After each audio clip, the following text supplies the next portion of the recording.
Jésus passe à Gadara. Jésus passe à sacerdoce. L'épouse de Jésus. Non, on doit dire ceci. Jésus est dans sa maison.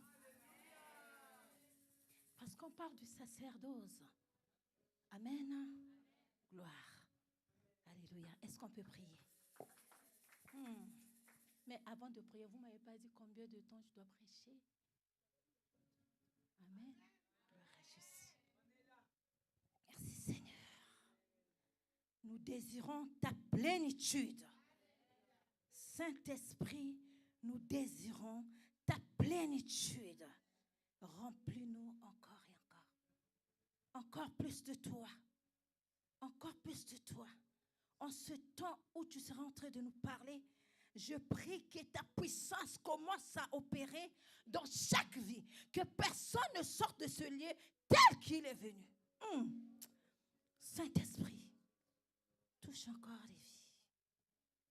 Avant que Jésus rencontre les démoniaques, il s'était déplacé de lui-même.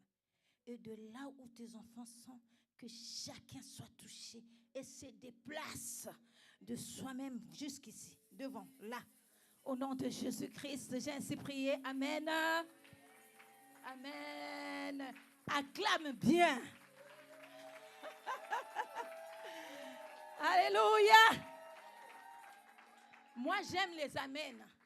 Les amens musclés, les amens exagérés et les amens puissants. Amen. Amen. Nous prenons la parole de Dieu. Normalement, nous sommes dans Marc 5. Alléluia. On ne peut pas commencer dans Marc 5 parce que l'histoire commence dans Marc 4 à partir du verset 35.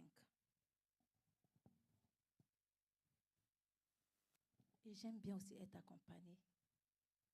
Amen. Donnez le micro, je ne sais pas qui. On va faire la lecture ensemble et puis on va servir ensemble. Marc 4. Marc chapitre 4. À partir du verset 35. Marc chapitre 4 à partir du verset 35. Je lis la parole du Seigneur. Merci. Ce même jour, sur le soir, Jésus leur dit: passons à l'autre bord. Après avoir renvoyé la foule, ils l'emmenèrent dans la barque où il se trouvait. Il y avait aussi d'autres barques avec lui. Il s'éleva un grand tourbillon et les flots se jetaient dans la barque au point qu'elle se remplissait déjà. Et lui, il dormait à la poupe sur le coussin. Ils le réveillèrent et lui dirent: Maître, ne t'inquiètes-tu pas de ce que nous périssons? S'étant réveillé, il menaça le vent et dit à la mer: Silence, tais-toi. Et le vent cessa, et il y eut un grand calme. Puis il leur dit: Pourquoi avez-vous ainsi peur? Comment n'avez-vous point de foi?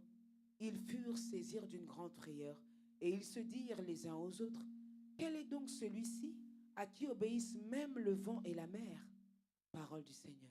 Amen. Ensuite, Amen. nous allons dans Marc 5, c'est là où on a notre histoire. Au fait, l'histoire commence au Marc 4, verset 35. Ensuite, ça continue à Marc 5, du premier verset au verset 19. Amen. Pourquoi ça commence à Marc 4? Parce que, vous savez, chacun a donné sa version. Amen. Matthieu a donné sa version, Luc a donné sa version, et Marc nous explique. Au fait, on nous parle dans Marc 5, au fait, l'histoire a commencé depuis Marc 4. Pour comprendre bien l'histoire, il faut repartir dans Marc 4, à partir du verset 35. Amen. Ensuite, on va à Marc 5, où on a notre histoire, le cœur de notre message. Alléluia. Ben, le thème de notre message, c'est Jésus passe à Gadara.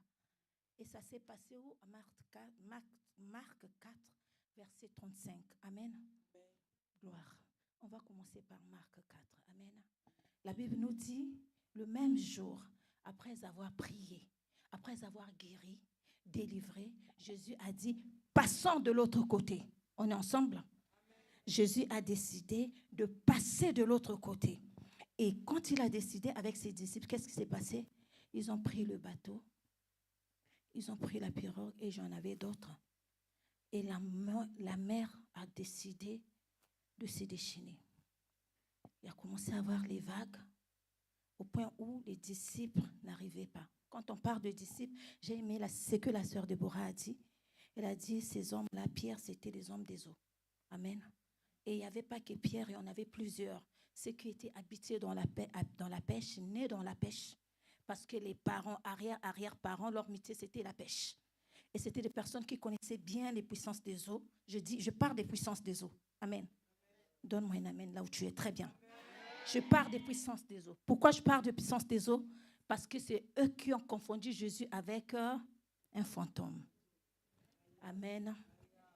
Donc, les disciples ont décidé de réveiller Jésus qui dormait. Ils ont dit, dans la vraie version, il est écrit, ne te soucie pas de ce que nous risquons de périr. Ne te soucie pas. Amen. Il faut comprendre qu'il y a eu plusieurs traductions hébreu, grec, français, et ça transforme la... Amen. Donc, la version originale nous dit, ne te soucie pas de ce que nous risquons de périr. Toi, tu dors. Il y a des vagues. Et les dimensions de vagues, c'était de 5 mètres. Quand la mer s'est déchaînée, c'était de 5 mètres. Amen. Et les disciples qui étaient dans la barque avec Jésus, ils ont commencé à dire, oh, c'est quoi ça? On n'a jamais vu ça. Mais Jésus dormait. La Bible précise, il avait sa tête sur le coussin. Il respirait bien, il ronflait. Et les disciples sont venus le réveiller en disant, mais toi, tu dors. Tu ne te soucies pas de ce que nous risquons de périr. Mais il faut savoir, quand il y avait des vagues, quand la mer était en train de se déchaîner, l'eau commençait déjà à inonder la barque. Amen. Et Jésus faisait quoi? Il dormait paisiblement. J'aimerais que tu répètes après moi, paisiblement. Toi aussi, mon fils. Jésus dormait tranquille. Pendant qu'il dormait, les disciples sont venus le réveiller. Maître, il se passe que nous sommes dérangés. Jésus s'éleva et menaça la mer. La Bible dit qu'il a fait taire la mer. Alors la mer a une bouche. La mer a une bouche. Il n'a pas dit tout de suite. La vraie version nous dit, il a dit, tais-toi. Et la mer s'est tue. Alors, on ne peut pas parler à l'eau s'il n'y a pas un esprit qui accompagne les eaux. Alléluia. Les hommes qui étaient avec Jésus ont compris que Jésus a parlé aux eaux. Mais alors Jésus parlait aux esprits qui menaçaient, qui habitaient dans les eaux. Alléluia. Après, Jésus les a reprochés. Depuis que je suis avec vous, depuis qu'on marche ensemble, on vient d'opérer des grandes choses. Vous avez vu les malades guérir. Vous avez vu toutes sortes de miracles. Mais là, devant cette situation, vous me réveillez. Vous pouvez vous asseoir. Que la personne qui va continuer de lire avec moi, on va continuer ensemble. Marc 5. Amen. Alléluia. Juste, je vais souligner une chose. Si Jésus n'avait pas pris le temps de dormir, ma sœur Karine, il n'allait pas arriver à Gadara. Parce que pour les disciples, Jésus dormait. Mais Jésus ne dormait pas. Il se passe quoi dans le mystère du sommeil? Quand on dort, c'est là où on voit les grandes choses. S'il y a un temps où Dieu parle à tout le monde, c'est quand tu dors. C'est dans ton sommeil. C'est dans ton sommeil que Dieu te révèle ton état d'âme. C'est dans ton sommeil que Dieu te parle. Dieu te dit ce qui se passe dans ta vie, dans ta famille, dans ton quartier, dans ton pays. Ça dépend de ta relation. Et même que tu sois même païen, tout le monde rêve. Alors que Jésus était en train de dompter les esprits des eaux. Jésus était en train de dominer les esprits des eaux. Ma sœur, on prend Marc 5. Et le premier verset? À partir du premier verset, merci. Marc chapitre 5. Ils arrivèrent à l'autre bord de la mer, dans le pays des Gadaréniens. Aussitôt que Jésus fut hors de la barque, il vint au-devant de lui un homme, sortant des sépulcres et possédé d'un esprit impur. Cet homme avait sa demeure dans les sépulcres, et personne ne pouvait plus le lier, même avec une chaîne. Car souvent, il avait eu les fers aux pieds et avait été lié de chaînes, mais il avait rompu les chaînes et brisé les fers, et personne n'avait la force de le dompter. Il était sans cesse, nuit et jour, dans les sépulcres et sur les montagnes, criant et se meurtrissant avec des pierres. Ayant vu Jésus de loin, il accourut, se prosterna devant lui et s'écria d'une voix forte: Qu'y a-t-il entre moi et toi, Jésus, fils du Dieu très haut? Je t'en conjure au nom de Dieu, ne me tourmente pas. Car Jésus lui disait: Sors de cet homme, esprit impur. Et il lui demanda: Quel est ton nom? Légion est mon nom, lui répondit-il, car nous sommes plusieurs. Et il le priait instamment de ne pas les envoyer hors du pays. Il y avait là, vers la montagne, un grand troupeau de pourceaux qui paissaient. Et les démons le prièrent, disant: Envoie-nous dans ces pourceaux, afin que nous entrions en eux. Et il le leur permit. Et les esprits impurs sortirent, entrèrent dans les pourceaux, et le troupeau se précipita des pentes escarpées dans la mer. Il y en avait environ 2000, et ils se noyèrent dans la mer. Ceux qui les faisaient paître s'enfuirent et répandirent la nouvelle dans la ville et dans les campagnes. Les gens allèrent voir ce qui était arrivé. Ils vinrent auprès de Jésus, et ils virent le démoniaque, celui qui avait eu la légion, assis, vêtu et dans son bon sens. Et ils furent saisis de frayeur. Ceux qui avaient vu ce qui s'était passé leur racontèrent ce qui était arrivé au démoniaque et au pourceau. Alors ils se mirent à supplier Jésus de quitter leur territoire. Comme il montait dans la barque, celui qui avait été démoniaque lui demanda la permission de rester avec lui. Jésus ne le lui permit pas, mais il lui dit: Va dans ta maison, vers les tiens, et raconte-leur tout ce que le Seigneur t'a fait et comment il a eu pitié de toi. Amen. Amen. Merci, sois Merci, bénie, ma Jésus. sœur. Amen. La Bible dit qu'ils arrivèrent à l'autre bord, dont Jésus avait donné l'ordre: allons-y. Amen.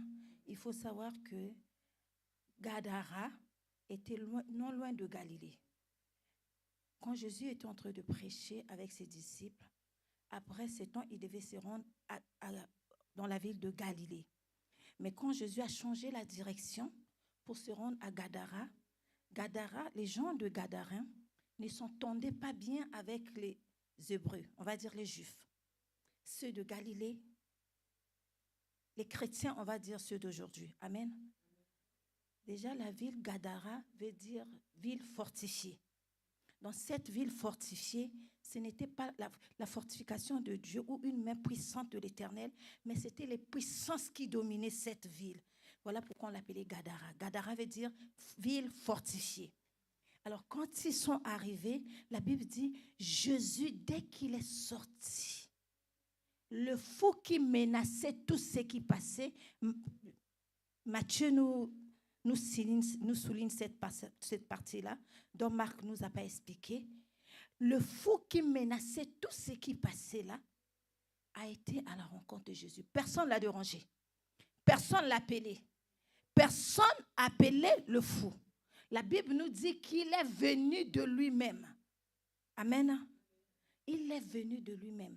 Mais la Bible nous explique encore que cet homme souffrait. Il souffrait au point où il prenait les pierres pour se couper les veines. Au fait, il disait à Dieu: j'en ai marre. Je ne veux plus de cette vie. Il n'avait plus de demeure. Il dormait maintenant. Il habitait dans les cimetières, dans les sépulcres. Alors, une personne qui vit dans les sépulcres est déjà morte. Son état d'âme, on peut l'appeler un homme mort. Amen. C'est un mort. Alléluia. Et cet homme n'avait plus de vie. Il était tourmenté. Les esprits impurs le faisaient souffrir dans tous les sens. Alléluia. Quand Jésus est arrivé, c'est lui qui est venu à Jésus. Il s'est prosterné.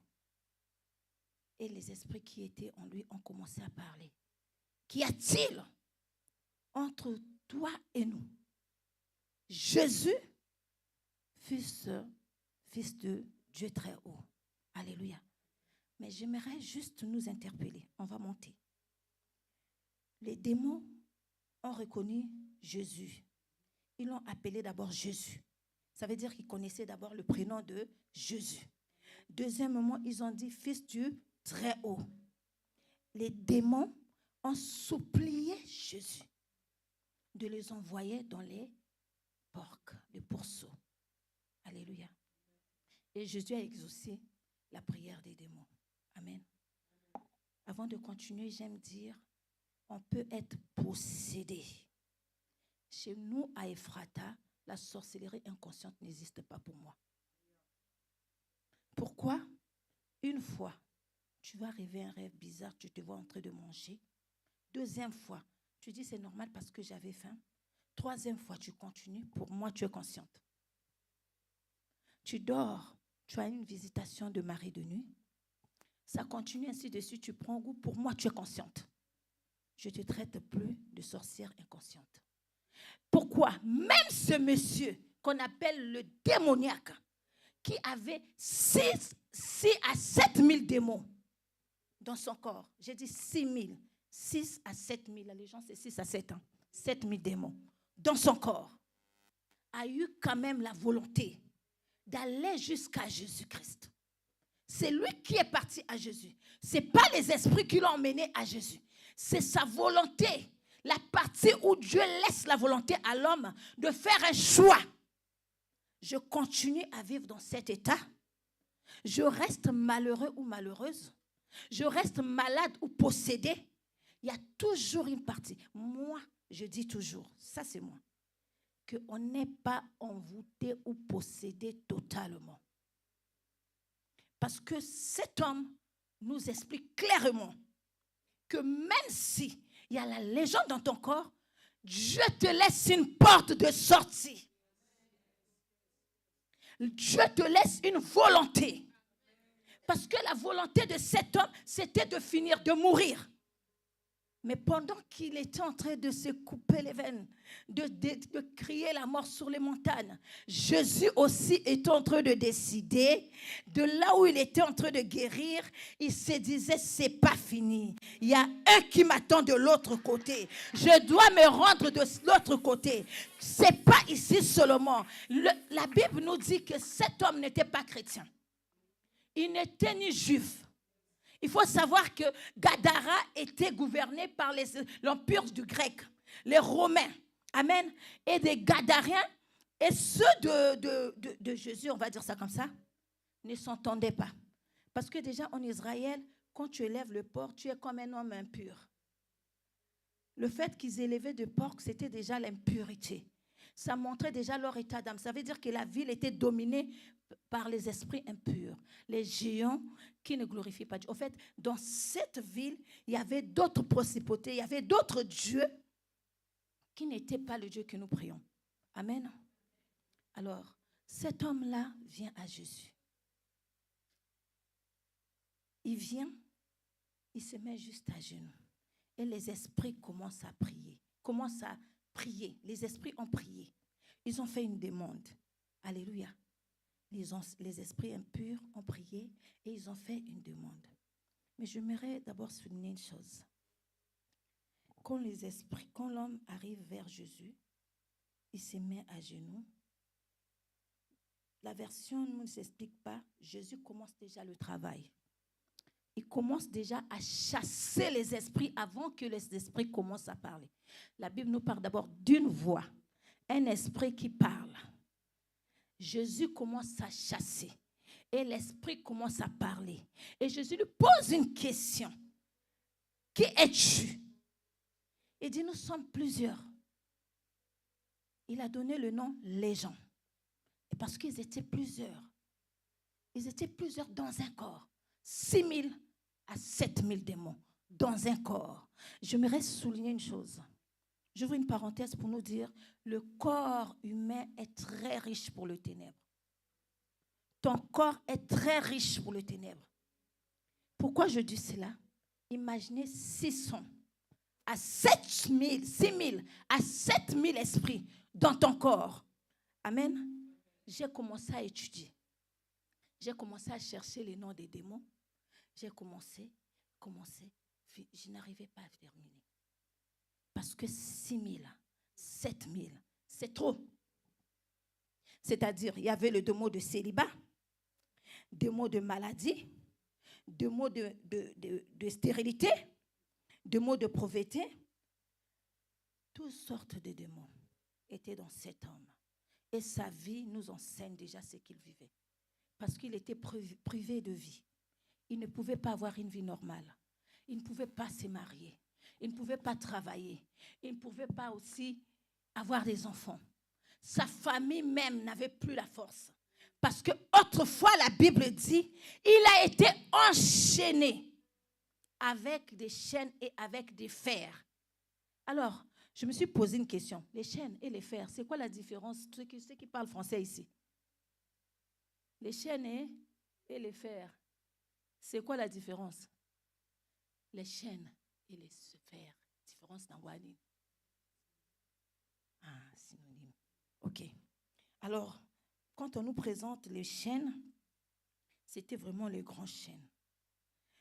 Vraiment les chaînes, vous voyez quand, je ne sais pas comment expliquer ça, vous voyez les bateaux quand ils atterrissent, on a les chaînes là. C'était avec ça qu'il était ligoté. Maintenant, les fers, c'est ce qu'on appelle chez nous kanga moyibi, fil de Barberel. C'est avec ça qu'il était enchaîné. Est-ce qu'on a l'image? On comprend? Les chaînes, c'était les gros. Et les fers, Barberel. C'était avec ça qu'il était enchaîné. Et avec tous les démons qui étaient en lui, il déchirait. Ça veut dire qu'il avait des blessures partout. Prenons le cas d'une personne comme ces démoniaques. Il vivait dans le sépulcre. Il ne se lavait pas. Sa santé mentale, il n'avait plus. Il était sale. Il avait des locks plus que Lorenzo. Alléluia. Ses locks, c'était naturellement sale. Il avait des caries dentaires. Sa bouche même était infectée. Son corps avait des blessures partout. Cet homme était mort. Et Luc nous dit qu'il était nu dans le sépulcre. C'est-à-dire en hiver. En ces temps-là, il n'y avait que deux saisons en Israël. Saison d'été et saison d'hiver. Il fait chaud 40 degrés comme ici, il est nu. Il fait froid, il est nu.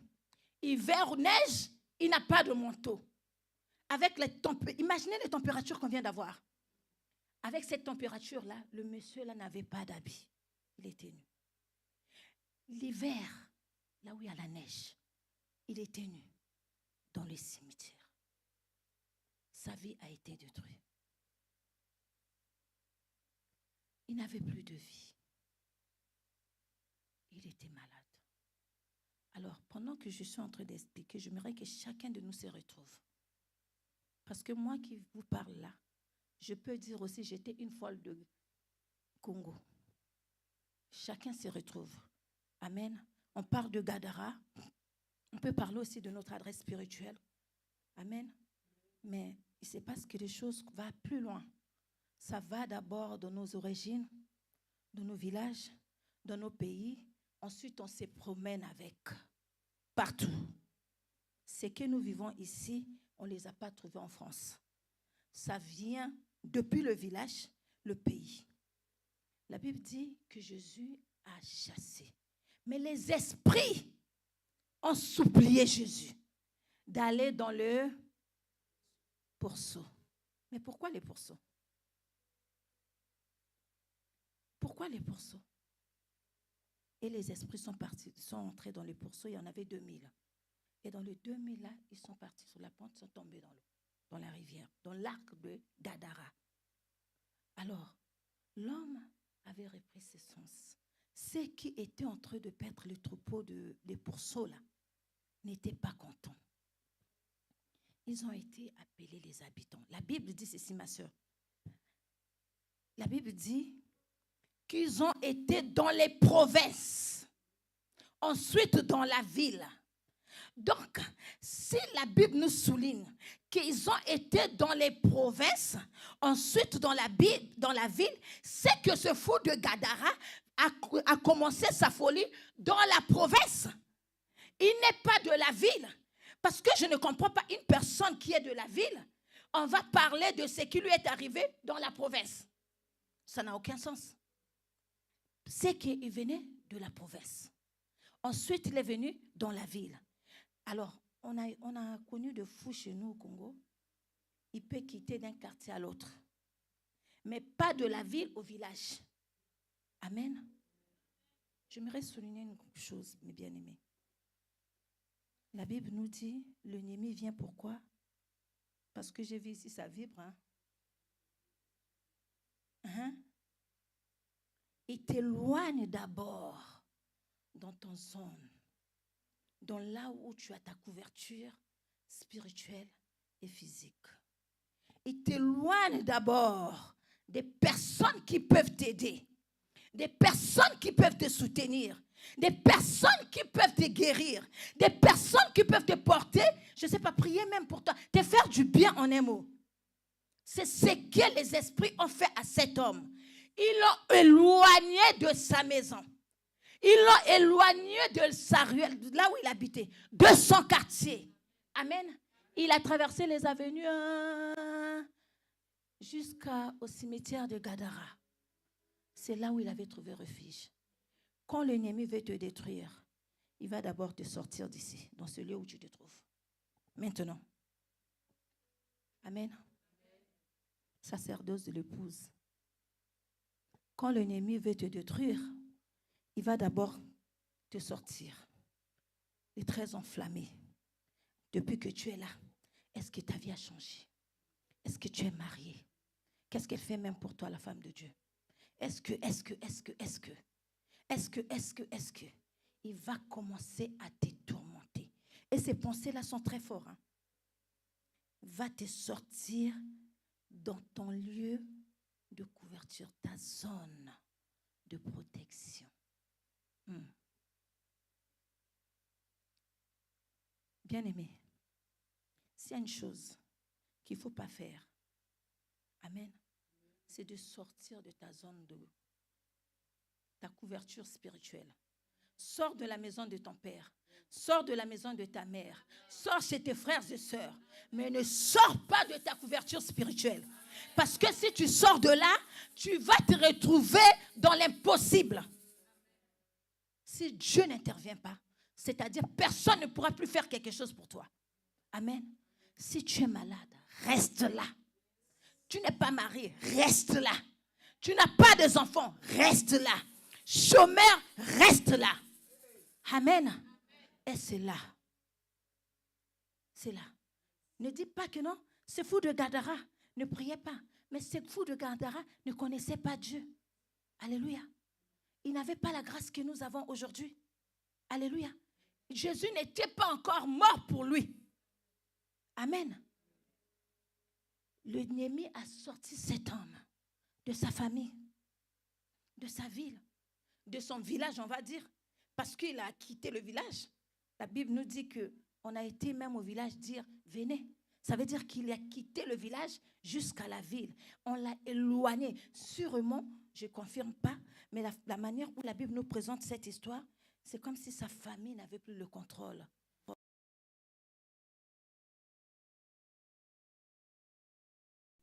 Il était seul, mais devant les hommes, il était seul dans les cimetières avec les morts. Mais Dieu avait les yeux sur lui. Là où personne ne te voit pas, Dieu te voit. Là où personne prie pour toi, Dieu prie pour toi. Là où personne a des projets de bonheur pour toi, Dieu a des projets de bonheur pour toi. Alléluia. Même quand tu dors, sœur Karine, ma sœur, prophétesse de Dieu, même quand il dort, son sommeil est en train de combattre. Son réveil, c'est pour On n'a pas compris. Hein. Même quand il dort, il est en train de combattre. Son réveil, c'est pour ta délivrance. Si Jésus n'avait pas dormi, s'il n'avait pas assujetti les esprits des eaux, s'il n'avait pas fait taire, s'il n'avait pas fait taire la mer ou les comment on appelle ça?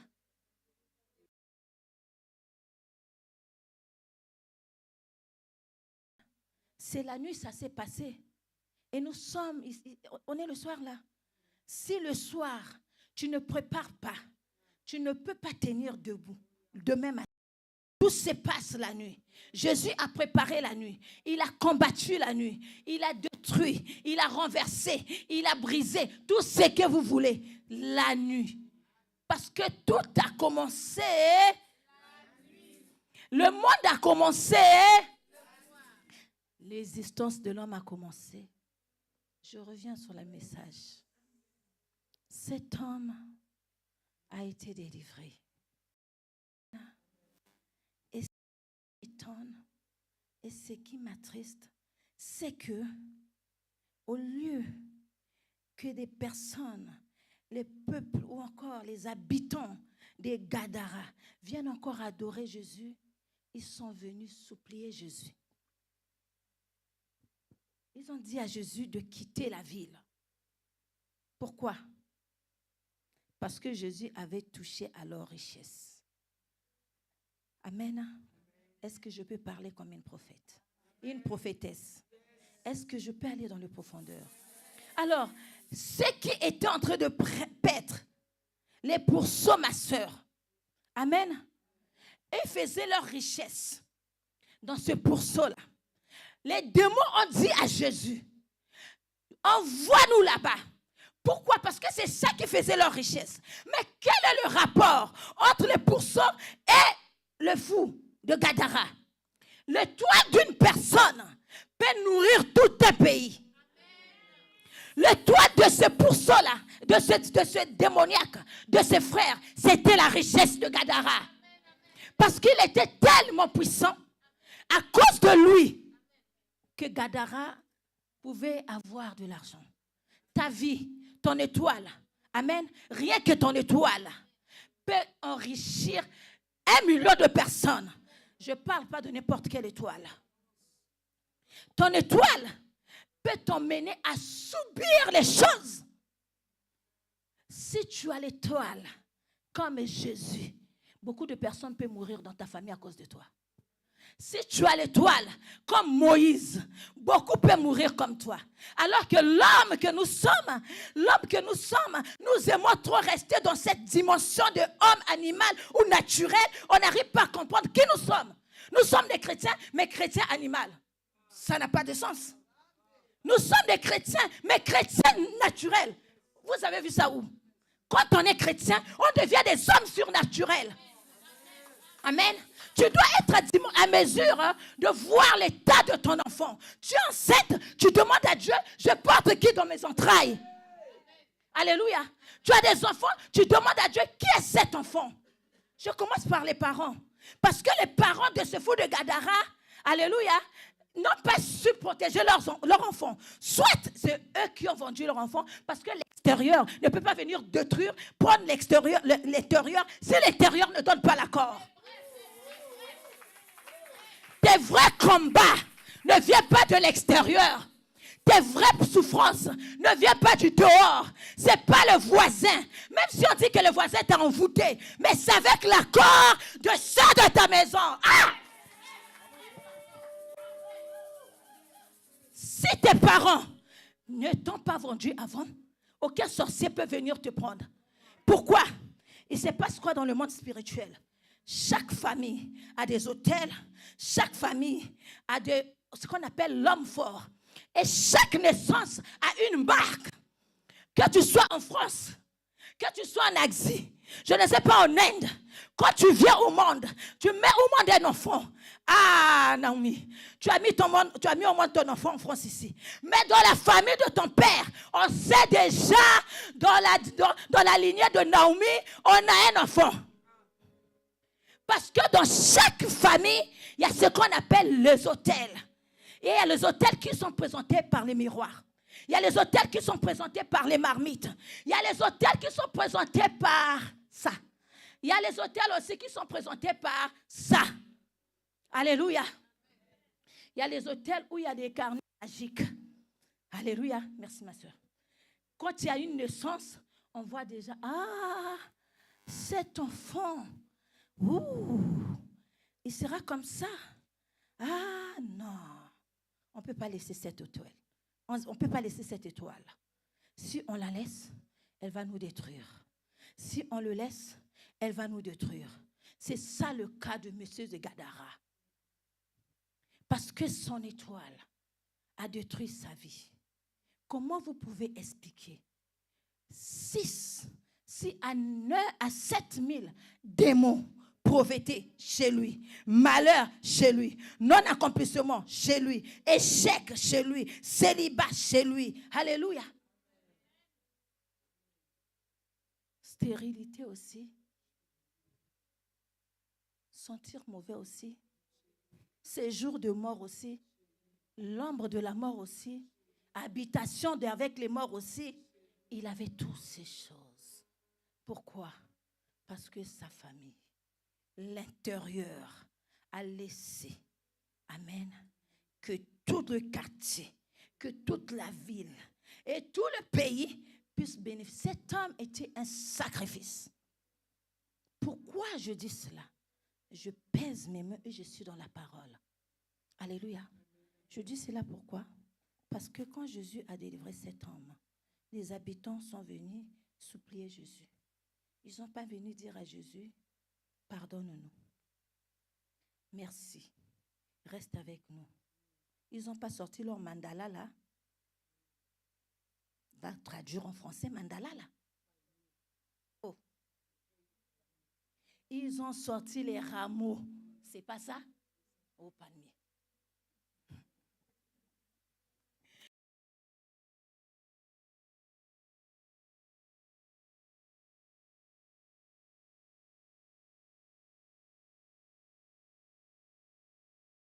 Qui leur permettait de construire leur temple. Ils ont détruit une vie pour construire les temples et pour adorer les dieux des Baals. C'est pour te dire quoi? Les démoniaques, ou encore les sorciers, ou encore les magiciens, l'homme occulte, donne plus que tout. Il est capable de vendre même son propre enfant pour que toi tu souffres. Il est capable de sacrifier tout, mais pour avoir ton étoile. Il suffit juste de voir ton étoile, de savoir que tu brilles. Il est capable de mettre tout en œuvre pour te détruire. Pour détruire cet homme, ce n'était pas facile. Ça a commencé par un démon. Après, c'était 2 démons. Après, c'était 3 démons. Après, 4, 5, 6, comptez jusqu'à 7 000. Alléluia. 7 000. 7 000. Il se passe quoi? Il se passe que les choses qui étaient dans le corps de Gadara et dans le corps ici, là. Ces choses-là sont ici dans le corps-là. Chacun de nous doit commencer déjà à voir, c'est-à-dire à s'examiner. Alléluia. Chacun doit s'examiner, c'est-à-dire pendant que je suis en train de compter, toi là où tu te trouves, la Bible dit c'est lui qui est venu à Jésus, toi aussi tu viens à Jésus. C'est-à-dire tu quittes de là où tu es, tu dis je me suis retrouvé. Alléluia. Ce fou de Gadara là n'avait plus d'identité. On te voit mais tu es sans valeur. Tout ce que tu fais ne reçut pas. N'avait plus de mariage. Il ne pouvait pas se marier. Qui a déjà vu un fou marié? Amen. Alléluia. Mais est-ce qu'on ne voit pas des fous et des fous dans les mariages aussi aujourd'hui? Mais oui. Mais oui. Mais on retrouve ce genre de fous dans le mariage aussi.